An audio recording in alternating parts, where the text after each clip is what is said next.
Hello friends, welcome back to our channel. നമ്മൾ ഇന്ന് വന്നിരിക്കുന്നത് ഒരുപാട് പേർ റിക്വസ്റ്റ് ചെയ്ത ഭൂതകാലം എന്ന മൂവിയുടെ എക്സ്പ്ലനേഷനുമായിട്ടാണ്. ഈ കിടിലൻ ഹൊറർ സ്റ്റോറി കേൾക്കുന്നതിന് മുമ്പ് നമ്മുടെ വീഡിയോ എല്ലാവരും ഒന്ന് ലൈക്ക് ചെയ്ത് സപ്പോർട്ട് ചെയ്യാൻ മറക്കണ്ട. മൂവിയുടെ തുടക്കത്തിൽ തന്നെ കാണിക്കുന്നത് നായകനായ വിനു കിടന്നുറങ്ങുമ്പോൾ അവന്റെ അമ്മൂമ്മ രാത്രിയിൽ എഴുന്നേറ്റ് അവന്റെ ബെഡിന്റെ അടുത്ത് വന്നിരിക്കുന്നതാണ്. അവൻ അപ്പം തന്നെ അമ്മയെ വിളിച്ചുണർത്തുന്നു. അവന്റെ അമ്മയുടെ പേര് ആശ എന്നാണ്. അവന്റെ അമ്മ ആശയും അവനും ചേർന്നിട്ട് അമ്മൂമ്മയുടെ റൂമിലേക്ക് കൊണ്ടു കടത്തുന്നു. വിനുവിന്റെ അമ്മൂമ്മയ്ക്ക് ഓർമ്മപ്പിശകുണ്ടായിരുന്നു. കൂടുതലും വീൽ ചെയറിലാണ് അവർ ഇരിക്കുന്നത്. ഇടയ്ക്കൊക്കെ ഇങ്ങനെ എഴുന്നേറ്റ് നടക്കും. അവനും അമ്മയും ചേർന്നിട്ട് അമ്മൂമ്മയെ കിടത്തിയ ശേഷം അവരുടെ ഡയപ്പറൊക്കെ മാറുന്നുണ്ട്. എന്നാൽ അവൻ അതൊന്നും തന്നെ ഒട്ടും താല്പര്യമുള്ള കാര്യമായിരുന്നില്ല. ഒരു ഹോം നഴ്സിനെ വെച്ചൂടെ എന്ന് അവൻ പലപ്പോഴും അമ്മയോട് ചോദിക്കുമ്പോൾ അവന്റെ അമ്മ ആശ പറയുന്നുണ്ട്, എനിക്ക് കിട്ടുന്ന സാലറി തന്നെ ഇവിടുത്തെ ചെലവുകൾക്ക് തികയുന്നില്ല എന്ന്. അവർ ഈ താമസിക്കുന്നത് ഒരു വാടക വീട്ടിലാണ്. അവൻ 7 വയസ്സുള്ളപ്പോഴേ അവന്റെ അച്ഛൻ മരിച്ചുപോയതായിരുന്നു. പിന്നീട് അവന്റെ അമ്മയാണ് അവനെ വളർത്തി വലുതാക്കിയത്. അമ്മൂമ്മയെ കിടത്തി റൂമിന്റെ ലൈറ്റൊക്കെ അണച്ചിട്ട് അവർ രണ്ടുപേരും പോയി. വിനു ആകട്ടെ ബാത്റൂമിൽ കയറിയിരുന്ന് ആരും കാണാതെ സിഗരറ്റ് വലിക്കുകയാണ്. ആ സമയം ഈ അമ്മമ്മയുടെ റൂമിന്റെ ഡോറ് ആരോ തുറക്കുന്നതായിട്ടൊരു സൗണ്ട് കേൾക്കുന്നു. അവരാകട്ടെ ആ ഡോറിന്റെ അടുത്തേക്ക് നോക്കുകയും ചെയ്യുന്നുണ്ട്. പിന്നീട് കാണിക്കുന്നത്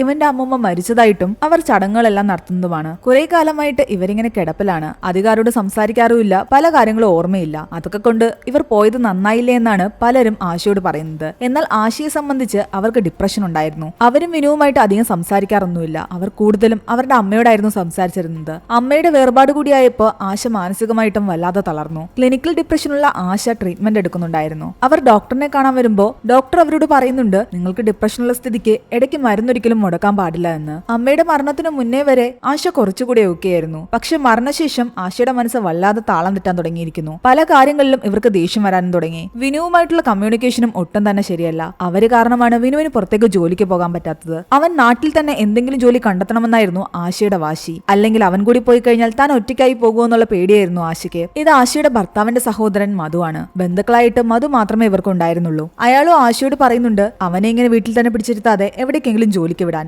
എന്നാൽ ആശയ്ക്ക് അതിലൊട്ടും താല്പര്യം ഉണ്ടായിരുന്നില്ല. വിനുവിന്റെ കൂടെയുള്ളവരെല്ലാം നല്ല നിലയിലായി. അവനും പുറത്ത് പലയിടത്തും ജോലി കിട്ടിയതാ. ആശ അവനെ വിടാത്ത കാരണം അവന് പോകാൻ പറ്റാതെയായി. അതെല്ലാം അവന്റെ മനസ്സിൽ കിടക്കുന്ന കാരണം അവൻ പലപ്പോഴും അമ്മ അറിയാതെ മദ്യപിക്കാറുണ്ട്. ഒരു ദിവസം രാത്രി ആശ അവനോട് പറയുന്നുണ്ട്, അമ്മൂമ്മയുടെ വീൽ ചെയർ ഞാൻ തുടച്ചു വെച്ചിരിക്കുക, എടുത്ത് അമ്മൂമ്മയുടെ റൂമിലേക്ക് കൊണ്ടുവയ്ക്കാൻ. അവൻ വീൽ ചെയർ റൂമിലേക്ക് കൊണ്ടുവയ്ക്കാൻ തുടങ്ങാൻ നേരത്ത് അവന്റെ കയ്യെന്തോ തട്ടിയിട്ട് കണ്ണട താഴേക്ക് വീഴുന്നുണ്ട്. അമ്മൂമ്മയുടെ കണ്ണട നീ പൊട്ടിച്ചോന്ന് ചോദിച്ചിട്ട് അവന്റെ അമ്മ അവനെ വഴക്ക് പറയുന്നു. നീ മാറി നിൽക്കി, ഞാൻ ചെയ്തോളാമെന്ന് പറഞ്ഞിട്ട് അവർ വീൽ ചെയർ റൂമിന്റെ ഒരു മൂലയിലേക്ക് കൊണ്ടുപോയി മടക്കി വെക്കുന്നുണ്ട്. ആശ ഒരു സ്കൂൾ ടീച്ചറായിരുന്നു. കൊച്ചു കുട്ടികളെയാണ് ആശ പഠിപ്പിച്ചിരുന്നത്. എന്നാൽ ആശയെ പോലെ ഡിപ്രഷനുള്ള ഒരാള് കുട്ടികളെ കൈകാര്യം ചെയ്യുമ്പോൾ അത് കുട്ടികളിലും പ്രശ്നങ്ങൾ ഉണ്ടാക്കുമെന്നാണ് അവിടുത്തെ പ്രിൻസിപ്പൽ പറയുന്നത്. കൊച്ചുകുട്ടികളോട് ഇടപെടുമ്പോൾ കുറച്ചുകൂടി സന്തോഷമുള്ള മുഖത്തോടു കൂടി അവരോട് സംസാരിക്കണമെന്നും അവരോട് ചിരിച്ചു കളിച്ച് എപ്പോഴും അവരെ എനർജറ്റിക് ആയിട്ട് നിർത്തണമെന്നൊക്കെ ഈ പ്രിൻസിപ്പൽ പറയുന്നുണ്ട്. ആശയെ സംബന്ധിച്ച് അവരുടെ മുഖം എപ്പോഴും വിഷാദം നിറഞ്ഞതായിരുന്നു. നിങ്ങൾക്ക് വേണമെങ്കിൽ കുറച്ച് ദിവസം ലീവ് എടുത്ത് വീട്ടിലിരിക്കാം, അല്ലെങ്കിൽ ജോലിക്ക് വരണമെന്ന് നിർബന്ധമൊന്നുമില്ല എന്നൊക്കെ ഈ പ്രിൻസിപ്പൽ പറയുമ്പോൾ ആശ പറയുന്നുണ്ട് താൻ ഓക്കെയാണ്, ഇനി പ്രശ്നമൊന്നും ഉണ്ടാകില്ല എന്ന്. കാരണം ആ ജോലി വിട്ടു കഴിഞ്ഞാൽ ആശയ്ക്ക് വേറെ വരുമാന മാർഗമില്ല.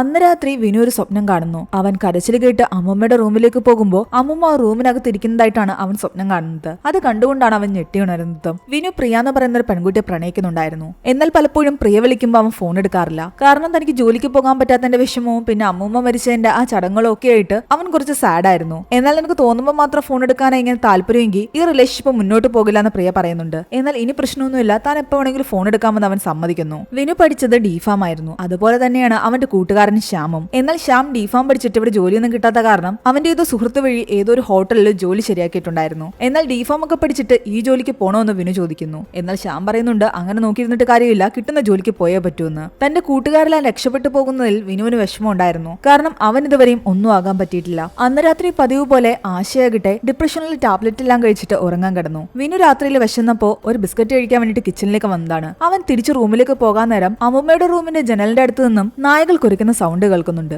അവൻ പതിയെ പോയി ആ ജനലങ്ങ് അടയ്ക്കുന്നു. പിറ്റേന്ന് രാവിലെ ആശ നോക്കുമ്പോൾ അവരുടെ അയൽക്കാരിയായ സ്ത്രീയാകട്ടെ ഇവരുടെ വീട്ടിലേക്ക് തന്നെ എത്തി നോക്കുന്നതാണ് ആശ കാണുന്നത്. ആശയ്ക്ക് അയൽക്കാരുമായിട്ടൊന്നും അധികം ബന്ധമുണ്ടായിരുന്നില്ല. കാരണം ഇവരുടെ ഒരു ജീവിത സാഹചര്യം കൊണ്ട് തന്നെ അവർക്ക് ആരോടും സംസാരിക്കാനൊന്നും തോന്നിയിട്ടുണ്ടായിരുന്നില്ല. വിനു തന്റെ വേറൊരു സുഹൃത്ത് പറഞ്ഞ പ്രകാരം താൻ പഠിച്ച കോഴ്സിന്റെ ഒരു ഇന്റർവ്യൂ അറ്റൻഡ് ചെയ്യാൻ പോകുന്നു. എന്നാൽ അവൻ 1.5 വർഷത്തെ കരിയർ ഗ്യാപ്പ് ഉണ്ടായിരുന്നു. അമ്മ അവന് ജോലിക്ക് വിടാത്ത കാരണം ഉണ്ടായ ഒരു ഗ്യാപ്പാണത്. കൂടാതെ അമ്മൂമ്മ മരിച്ച കാരണം അവൻ താടിയൊന്നും ഷേവ് ചെയ്യാതെയാണ് പോയതും. ഇങ്ങനെ പല കാരണങ്ങളും പറഞ്ഞിട്ട് ഇന്റർവ്യൂവർ ആകട്ടെ ഈ ജോലി നിനക്ക് പറ്റിയതല്ല എന്ന് പറയുന്നു. മാത്രമല്ല ഈ ജോലി പുറത്താണ്, നാട്ടിലെങ്ങും കിട്ടത്തുമില്ല. ആ ജോലിയെങ്കിലും കിട്ടുമെന്ന് വിചാരിച്ചാണ് അവൻ വന്നത്, അതും പോയി. അത് കാരണം അവൻ ശ്യാമിനോട് പോയി പറയുന്നുണ്ട്, നിനക്കൊരിടത്ത് ജോലി ശരിയായെന്ന് പറഞ്ഞില്ലേ, അടുത്ത ആഴ്ചയിൽ നീ പോകുന്നത്, ഒരു കാര്യം ചെയ്യ്, ആ ആളോട് സംസാരിച്ചിട്ട് എനിക്കും കൂടി അവിടെ എന്തെങ്കിലും ജോലി സെറ്റാക്കി തരുമോ എന്ന് ഞാൻ അയാളോട് സംസാരിക്കാമെന്ന് ശ്യാം പറയുന്നു. അന്ന് വിനുവിന്റെ ഡ്രസ്സുകൾ എടുക്കുന്ന സമയത്ത് ആശയ്ക്ക് മനസ്സിലാകുന്നുണ്ട് അവൻ സിഗരറ്റ് യൂസ് ചെയ്യുന്നുണ്ടെന്ന്. രാത്രി ആഹാരം കഴിക്കാൻ നേരത്ത് ആശ ഇതിനെപ്പറ്റി സംസാരിക്കുന്നു. അതിന്റെ പേരിൽ അവർ അങ്ങോട്ടും ഇങ്ങോട്ടും തർക്കിക്കാനും തുടങ്ങി. തന്റെ ഈ അവസ്ഥയ്ക്കെല്ലാം കാരണം അമ്മയാണെന്നാണ് വിനു പറയുന്നത്. വിനുവിനെ ആദ്യം ആശ നിർബന്ധിച്ച് MBBS കൊണ്ട് ചേർത്തു. എന്നാൽ അവിടെ അവന് പഠിക്കാനൊന്നും സാധിക്കുന്നുണ്ടായിരുന്നില്ല. തന്നെ കൊണ്ട് പറ്റില്ല എന്ന് അവൻ പറഞ്ഞതാണ്. എന്നിട്ടും ആശ കേട്ടില്ല. അവിടെ വെച്ചാണ് അവൻ ആൽക്കഹോളിനും സിഗരറ്റിനും ഒക്കെ അഡിക്റ്റ് ആയത്. പിന്നെ ഒരുപാട് ട്രീറ്റ്മെന്റ് എടുത്താണ് അവൻ നോർമൽ ലൈഫിലേക്ക് വന്നത്. അതിനുശേഷമായിരുന്നു ഡിഫാം പഠിക്കാൻ പോയതും. വീണ്ടും അവൻ അതുപോലെ ആവുകയാണോ എന്ന് ആശ ചോദിക്കുന്നു. എന്നാൽ താൻ ഇവിടെ നിന്നും പോവുകയാണെന്നും ശ്യാമിനോട് പറഞ്ഞിട്ട് ഹോട്ടലിൽ ജോലി റെഡിയാക്കാൻ പോവുകയാണെന്നും അവൻ പറയുമ്പോൾ ആശ അതിനും വഴക്കുണ്ടാക്കുന്നു. ഇത്രയും പഠിച്ചിട്ട് നീ എന്തിനാ ഹോട്ടൽ ജോലിക്ക് പോകുന്നതെന്ന് പറഞ്ഞിട്ട്. ഇപ്പൊ പോയി ഇന്റർവ്യൂ എന്താ എന്ന് ചോദിക്കുമ്പോൾ അതും ഈ കരിയർ ഗ്യാപ്പ് കാരണം എനിക്ക് കിട്ടില്ല എന്ന് അവൻ പറയുന്നു. ഇതിനെല്ലാം കാരണം അമ്മയാണെന്ന് പറഞ്ഞിട്ട് അവൻ വഴക്കുണ്ടാക്കുമ്പോൾ ദേഷ്യം വന്ന ആശയാകട്ടെ തന്റെ റൂമിലേക്ക് പോയിരുന്ന് കരയുന്നുണ്ട്. എന്ത് തർക്കം ഉണ്ടാകുന്ന സമയത്തും അമ്മ ഇങ്ങനെ എഴുന്നേറ്റ് പോയിരുന്ന് കരയുന്നത് അവൻ ഇഷ്ടപ്പെടുന്നുണ്ടായിരുന്നില്ല. എനിക്ക് സംസാരിക്കണമെന്ന് പറഞ്ഞ് അവൻ റൂമിന് പുറത്ത് കിടന്ന് ബഹളം ഉണ്ടാക്കിയാണ്. പക്ഷെ അവർ വാതിൽ തുറന്നില്ല. പിറ്റേന്ന് ഈ ഒരു മാനസികാവസ്ഥയിൽ കുട്ടികളുടെ അടുത്തിരുന്ന ആശയാകട്ടെ കുട്ടികൾ എന്തോ ഒരു കുരുത്തക്കേട് കാണിച്ച സമയത്ത് അവരുടെ കയ്യിലിരുന്ന ഒരു ബാറ്റ് പിടിച്ചു വാങ്ങിയായിരുന്നു. എന്നാൽ അത് ആ കുട്ടിയുടെ മുഖത്ത് കൊണ്ടിട്ട് ആ കുട്ടിയുടെ മൂക്കിൽ നിന്നും ചോര വരാൻ തുടങ്ങി. അതോടെ പ്രിൻസിപ്പൽ ഇഷ്യൂ ഉണ്ടാക്കി. ആശ തൽക്കാലം കുറച്ച് ദിവസത്തേക്ക് വീട്ടിൽ പോയിരിക്കുന്നത് നല്ലതെന്ന് പ്രിൻസിപ്പൽ പറയുന്നു. ഈ കുട്ടിയുടെ മാതാപിതാക്കൾ വന്നു കഴിഞ്ഞാൽ വലിയ ഇഷ്യൂ ആകും. കുട്ടിയുടെ മൂക്കിന്റെ പാലം തകർന്നിട്ടുണ്ടായിരുന്നു. അങ്ങനെ അന്ന് രാത്രി വിനു കിടന്ന് ഉറങ്ങുന്ന സമയത്ത് അവൻ എന്തോ ഒരു സൗണ്ട് കേൾക്കുന്നുണ്ട്. ഏതോ ഒരു വാതിൽ തുറക്കുന്നതായിട്ട്. അവൻ പുറത്തേക്ക് ഇറങ്ങി നോക്കുന്ന സമയത്ത് കിച്ചന്റെ സൈഡിലായിട്ട് അവന്റെ അമ്മൂമ്മ നിൽക്കുന്നതായിട്ട് നമ്മളെ കാണിക്കുന്നു. പക്ഷെ അവൻ ലൈറ്റ് ഇട്ട് നോക്കുമ്പോ അവിടെ ആരും ഉണ്ടായിരുന്നില്ല. അവൻ പോയി കിടന്നുറങ്ങി. പിറ്റേന്ന് രാവിലെ എഴുന്നേറ്റ് നോക്കുമ്പോ അവന്റെ ഫോൺ പൊട്ടി നിലത്ത് കിടക്കുന്നതാണ് അവൻ കാണുന്നത്. അവൻ അമ്മയോട് ഇതിനെപ്പറ്റി പറഞ്ഞ് വഴക്കുണ്ടാക്കുന്നു. എന്നാൽ ആശ പറയുന്നുണ്ട് താനല്ലത് പൊട്ടിച്ചതെന്ന്. പക്ഷെ താൻ എപ്പോഴും ഫോണും കുത്തിയിരിക്കുന്ന കാരണം അമ്മ തന്നെയായിരിക്കും ഇത് പൊട്ടിച്ചതെന്നാണ് അവൻ വിശ്വസിക്കുന്നത്. മൈൻഡ് ഒന്ന് റിലാക്സ് ആക്കാൻ വേണ്ടിയിട്ട് അവൻ പ്രിയയുടെ കൂടെ പുറത്തു പോവുകയും അന്ന് മുഴുവൻ കറങ്ങി നടക്കുകയും ചെയ്യുന്നുണ്ട്. രാത്രിയിൽ വന്ന് കമ്പ്യൂട്ടറിന്റെ മുന്നിലിരിക്കുന്ന അവനാകട്ടെ കിച്ചണിൽ നിന്നും എന്തൊക്കെയോ സൗണ്ടുകൾ കേൾക്കുന്നു. എന്തൊക്കെയോ സാധനങ്ങൾ വീഴുന്നതായിട്ടൊക്കെ. അവൻ ജസ്റ്റ് തന്റെ റൂമിന്റെ പുറത്തേക്ക് ഇറങ്ങി നോക്കുമ്പോ അവിടെയെങ്കിലും തന്നെ ആരുമില്ല. അമ്മയും കിടന്നുറങ്ങുകയാണ്. അവൻ പെട്ടെന്ന് തന്റെ റൂം ഡോർ ലോക്ക് ചെയ്ത ശേഷം കിടന്നുറങ്ങി. പക്ഷേ കണ്ണിലേക്ക് ഉറക്കം പിടിക്കുന്ന സമയത്ത് അവന്റെ റൂമിന്റെ ഡോറ് ആരോ തുറക്കുന്നതായിട്ട് അവന് മനസ്സിലായി. അവൻ നോക്കുമ്പോ ആരും തന്നെ അവിടെയില്ല. പതിയെ റൂമിന്റെ പുറത്തേക്ക് ഇറങ്ങാൻ നേരത്ത് അമ്മൂമ്മയുടെ റൂമിൽ നിന്നും വീൽ ചെയർ അനങ്ങുന്ന സൗണ്ട് അവൻ കേൾക്കുന്നുണ്ട്. അവൻ ചെന്ന് നോക്കുമ്പോ സൈഡിലായിട്ട് മടക്കി വെച്ചിരുന്ന ആ വീൽ ചെയർ റൂമിന്റെ നടുക്കായിട്ടിരിക്കുന്നു. ഇതെങ്ങനെ ഇവിടെ വന്നു എന്ന് അവൻ ചിന്തിക്കുന്നുണ്ട്. റൂമിലെല്ലാം നോക്കുമ്പോ അവിടെയെങ്കിലും തന്നെ ആരുമില്ല. ബാത്റൂമും ചെക്ക് ചെയ്ത് നോക്കുന്നുണ്ട്. അതിലും ആരുമില്ല. അവൻ ബാത്റൂം ഡോർ ലോക്ക് ചെയ്ത ശേഷം ഈ വീൽ ചെയർ കൊണ്ടുപോയി നേരത്തെ ഇരുന്ന സ്ഥലത്തേക്ക് തന്നെ കൊണ്ടുവച്ചു.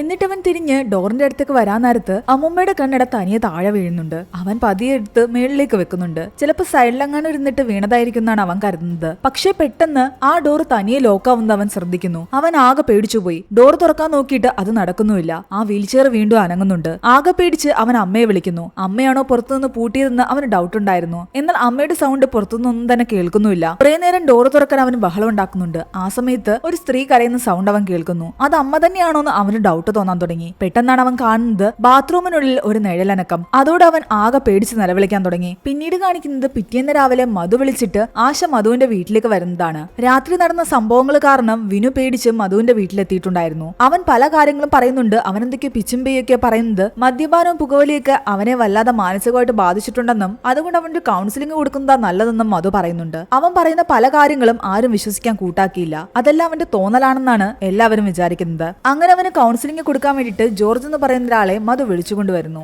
ജോർജ് വന്ന് അവനോട് ചോദിക്കുമ്പോഴും അവൻ പറയുന്നത് ഇങ്ങനെ തന്നെയായിരുന്നു. താൻ നോക്കുന്ന സമയത്ത് ബാത്റൂമിനുള്ളിൽ നെള്ളനക്കുണ്ടായിരുന്നുവെന്നും അതുപോലെ വാതില് തനിയെ അടഞ്ഞുവെന്നും അമ്മുമ്മയുടെ കണ്ണാടി താഴെ വീണു വീൽ ചെയർ അനങ്ങിയെന്നൊക്കെ. അമ്മുമ്മയുടെ ആത്മാവ് അവിടെ ഉണ്ടെന്നാണ് അവൻ പറയുന്നത്. കുറെ നേരം വാതിൽ തുറക്കാൻ ശ്രമിച്ചിട്ടും നടന്നില്ല. ഒടുവിൽ പെട്ടെന്ന് തന്നെ തനിയെ ആ വാതിൽ തുറന്നു. ഞാൻ അമ്മയുടെ റൂമിൽ പോയി നോക്കുമ്പോ അമ്മയെ കണ്ടില്ല. അതാണ് ഇറങ്ങി മധുവിന്റെ വീട്ടിലേക്ക് ഓടിപ്പോയത്. പക്ഷേ ജോർജ് പറയുന്നുണ്ട് ഇതെല്ലാം നിന്റെ തോന്നലായിരിക്കുമെന്ന്. അവൻ കഞ്ചാവും മറ്റും വലിക്കുന്നുണ്ടോ എന്ന് ജോർജിന് ഡൗട്ട് ഉണ്ടായിരുന്നു. എന്നാൽ താൻ പറയുന്നത് അയാളും വിശ്വസിക്കുന്നില്ല എന്ന് മനസ്സിലായതോടുകൂടി അവനാകട്ടെ ജോർജിനോട് അവിടെ നിന്നും ഇറങ്ങിപ്പോകാൻ പറയുന്നു. ജോർജ് മധുവിനോട് പറയുന്നുണ്ട് അവൻ 3-4 ദിവസമായിട്ട് ഉറങ്ങിയിട്ടില്ല എന്ന് തോന്നുന്നുവെന്ന്. ഒരാൾ 48 മണിക്കൂറിൽ കൂടുതൽ ഉറങ്ങാതിരിക്കുമ്പോൾ തന്നെ ഹാലൂസിനേഷൻസ് വന്നു തുടങ്ങും. മിക്കവാറും ഇതെല്ലാം ഇവന്റെ തോന്നലായിരിക്കും. എന്തായാലും താൻ ഒന്നുകൂടി അവനോട് സംസാരിക്കാമെന്ന് ജോർജ് പറയുന്നു. അന്ന് രാത്രി ആശയാകട്ടെ സിറ്റിയിൽ കിടന്ന് ഉറങ്ങുകയാണ്. അവൻ ഇരുന്ന് TV കാണുകയായിരുന്നു. പെട്ടെന്ന് കിച്ചണിൽ നിന്നും ഒരു സൗണ്ട് കേൾക്കുന്നു. അവൻ ചാടി എഴുന്നേൽക്കുന്ന കണ്ടിട്ട് ആശ എഴുന്നേറ്റ് അവനോട് ചോദിക്കുമ്പോൾ സൗണ്ട് കേൾക്കുന്നുണ്ടെന്ന് അവൻ പറയുന്നുണ്ട്. ആശ പോയി നോക്കുമ്പോൾ അവിടെ എങ്ങും തന്നെ ഒന്നുമില്ല. അമ്മ ഈ സൗണ്ട് ഒന്നും കേട്ടില്ലെന്ന് ചോദിക്കുമ്പോൾ താനൊന്നും കേട്ടില്ല എന്ന് ആശ പറയുന്നു. പക്ഷേ ഈ സൗണ്ടുകളെല്ലാം കേൾക്കുന്ന താനാണെന്നും എനിക്കിവിടെ ഭ്രാന്ത് പിടിക്കുന്നെന്നും അവൻ പറയുന്നുണ്ട്. അവൻ വല്ലാതെ ദേഷ്യപ്പെടുന്നു. ശരിക്കും അവന്റെ ദേഷ്യം കണ്ട്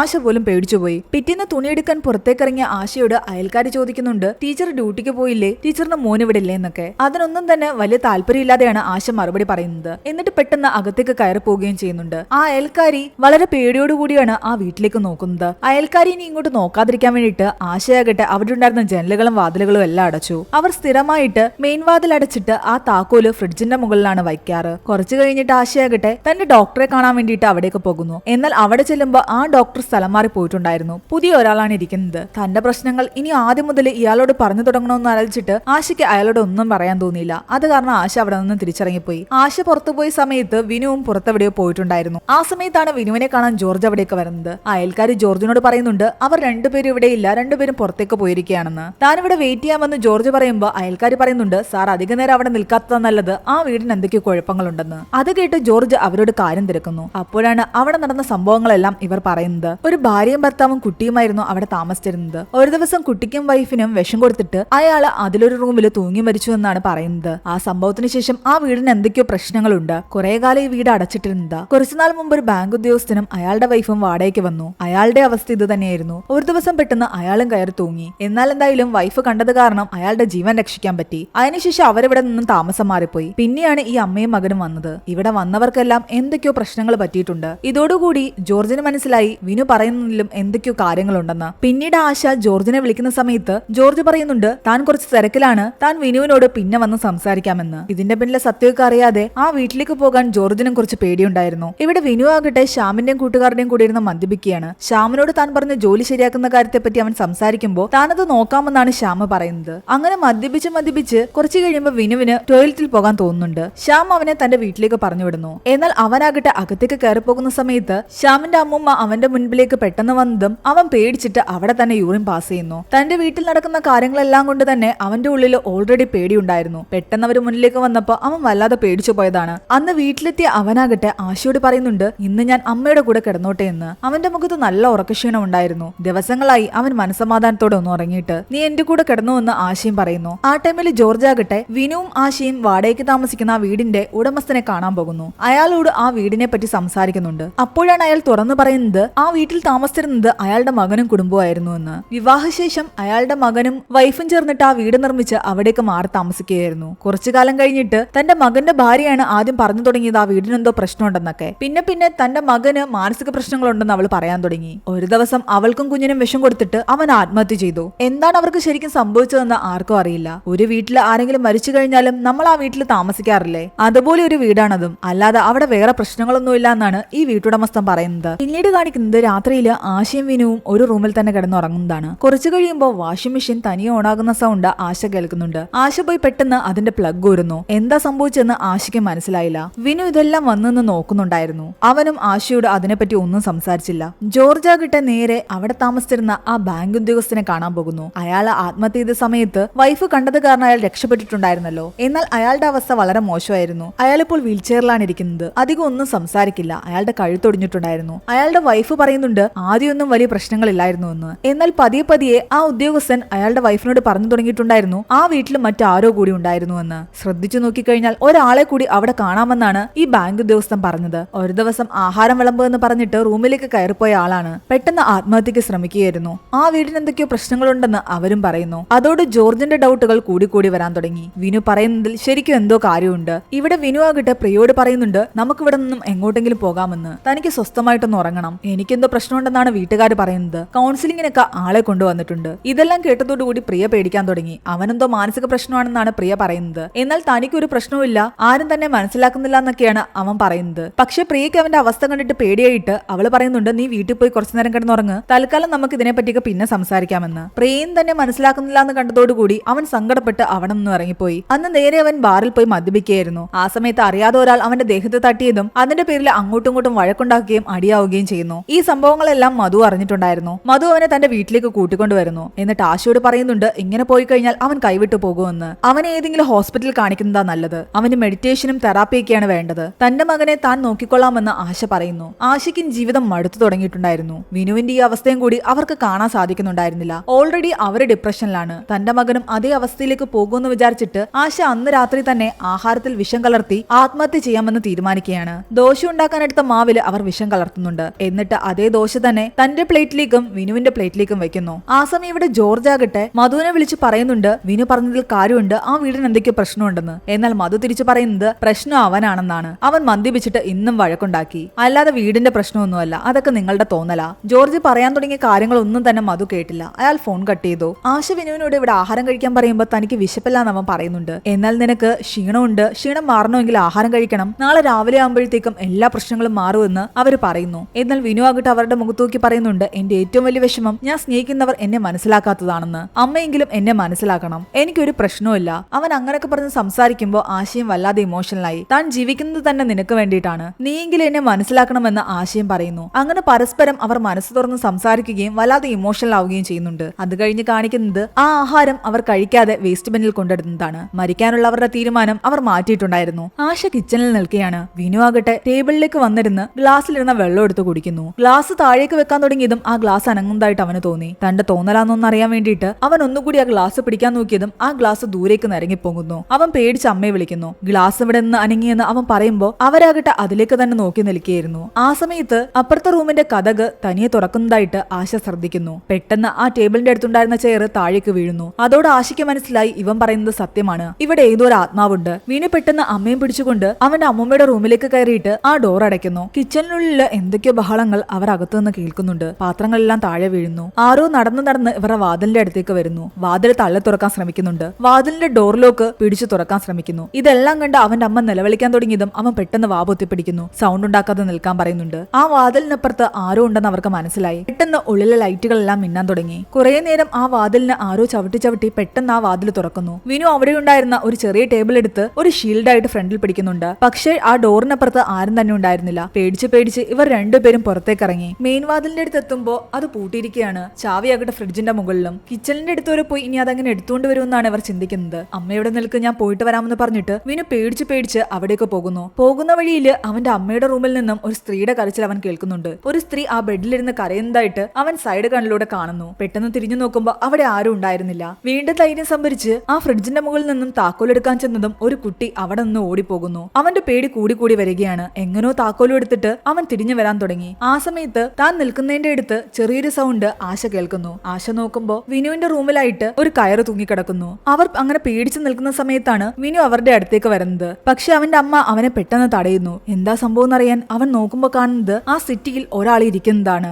അവൻ വല്ലാതെ പേടിക്കാൻ തുടങ്ങി. അവന്റെ അമ്മ അവനോട് ശബ്ദം ഉണ്ടാക്കരുതെന്ന് പറയുന്നു. താക്കോലിങ്ങ് തരാൻ പറഞ്ഞിട്ട് അവർ അവന്റെ കയ്യിലേക്ക് പിടിക്കുകയാണ്. ആ സമയത്ത് പെട്ടെന്ന് അവന്റെ അമ്മൂമ്മയുടെ ആ കണ്ണാടി ഇവന്റെ കാലിന്റെ അടുത്തേക്ക് വന്ന് വീഴുകയും ഒരു കുട്ടിയുടെ കൈ വന്ന് ആ കണ്ണാടി എടുത്തുകൊണ്ട് പോകുന്നതും അവൻ കാണുന്നു. പേടിച്ചിട്ട് അവൻ അവിടെ നിന്ന് അനങ്ങാൻ പോലും പറ്റുന്നുണ്ടായിരുന്നില്ല. അവന്റെ അമ്മ അവന്റെ കയ്യിൽ നിന്ന് എങ്ങനെയൊക്കെയോ ആ താക്കോല് കൈക്കലാക്കി. അവൻ പേടിച്ച് അമ്മയുടെ മുഖത്തേക്ക് തന്നെ നോക്കി നിൽക്കുകയാണ്. അവർ അവന്റെ മുഖത്തേക്കും അവന്റെ കയ്യിൽ നിന്ന് താക്കോല് കിട്ടിയിട്ട് അവർ തിരിഞ്ഞതും ആ സിറ്റിയിലിരുന്ന ആ ആളിന്റെ രൂപം അവിടെ എഴുന്നേറ്റ് നിൽക്കുന്നതാണ് കാണുന്നത്. അതോടെ ഇവരുടെ പേടി കൂടി വരികയാണ്. കൈയെല്ലാം വിറയ്ക്കാൻ തുടങ്ങിയിട്ടുണ്ടായിരുന്നു. എങ്ങനെയൊക്കെ മെയിൻ ഡോറിന്റെ അടുത്തേക്ക് എത്തിയിട്ട് ഇവർ ആ ചാവി ആ ഹോളിലേക്ക് ഇട്ട് തുറക്കാൻ ശ്രമിക്കുകയാണ്. ആ രൂപം അവരുടെ അടുത്തേക്ക് വന്നുകൊണ്ടിരിക്കുകയാണ്. പെട്ടെന്ന് വാതിൽ തുറന്ന് അവർ പുറത്തേക്ക് ചാടി. വിനു പുറത്തുനിന്നും ആ വാതിൽ പൂട്ടാൻ തുടങ്ങിയതും ഒരു കൈ വന്ന് ആ വാതിൽ പിടിക്കുന്നു. ആ വാതിലടയ്ക്കാൻ ആ കൈ സമ്മതിക്കുന്നുണ്ടായിരുന്നില്ല. അവൻ പേടിച്ച് നിലത്തേക്ക് വീഴുന്നു. അന്ന് രാത്രിക്ക് ശേഷം അവർ ആ വീട്ടിലേക്ക് തിരിച്ചു വന്നില്ല. പിന്നീട് കാണിക്കുന്നത് ഒരു ദിവസം പകൽ ഇവർ ആ സാധനങ്ങൾ ഷിഫ്റ്റ് ചെയ്യുന്നതാണ്. ആ വീട് മാറാനായിരുന്നു അവരുടെ തീരുമാനം. ജോർജും മധുവും ഇതിനെപ്പറ്റി സംസാരിക്കുന്നു. മധു പറയുന്നുണ്ട് അവരുടെ താല്പര്യം അതാണെങ്കിൽ അത് ചെയ്തോട്ടെ എന്ന്. പക്ഷെ അവർ പറഞ്ഞ കാര്യങ്ങളിൽ തനിക്കധികം വിശ്വാസമൊന്നും ഇല്ലെന്ന് മധു പറയുന്നു. എല്ലാ വീട്ടിലും ഇതുപോലത്തെ പല പ്രശ്നങ്ങളും ഉണ്ടാകും. അങ്ങനെയൊക്കെ നോക്കിക്കഴിഞ്ഞാൽ ഒരിടത്തും താമസിക്കാൻ പറ്റില്ല.